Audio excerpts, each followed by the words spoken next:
మేడారం జాతరకు రూపాయలు 75,000 కోట్లు 75 కోట్లు అధికారులతో సమన్వయంతో పనిచేయాలి, నెలాఖరుకు పనులను పూర్తిగా. అసలు అక్కడ పనే స్టార్ట్ కాలేదు సీతక్క. మేడారంలో అసలు పని స్టార్ట్ కాలేదు. ఇప్పటికే పనులు స్టార్ట్ కావాల్సినటువంటి సమయము ఇంకా మా అంటే ఒక 45 రోజులు, ఒక 40 నుంచి 45 రోజుల కాలంలో ఉన్నది మేడారానికి. ఎందుకని ఇంకా పనులు స్టార్ట్ కాలేదు? నిన్న ఏదైతే పనులన్నీ పూర్తి చేయాలని అధికారులకు మాట్లాడుతున్నటువంటి సీతక్క, ఎందుకని ఇక్కడ రోడ్లు కావచ్చు, వాటర్ వ్యవస్థ కావచ్చు, ఇక్కడ అన్నిటిని కూడా ఎందుకని తొందరగా కానివ్వడం లేదు? ఎందుకు ఇంత స్లోగా వ్యవహరిస్తూ ఉన్నారు?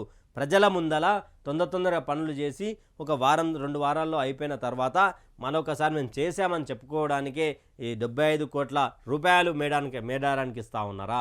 లేకపోతే పనులన్నీ చేసి ఆ అమ్మవార్లను దర్శించుకునే భాగ్యం పేదవారికి ఇవ్వాలి కాబట్టి వాళ్ళందరూ వస్తారు కాబట్టి అంతమందికి ఎలా అక్కడ ఏర్పాట్లు చేయబోతూ ఉన్నారు అనేది కూడా క్లియర్గా చెప్పాల్సినటువంటి అవసరం. మొన్ననే ఒక వార్తాపత్రికలు చూసిన మేడారం పనులు స్లో అని.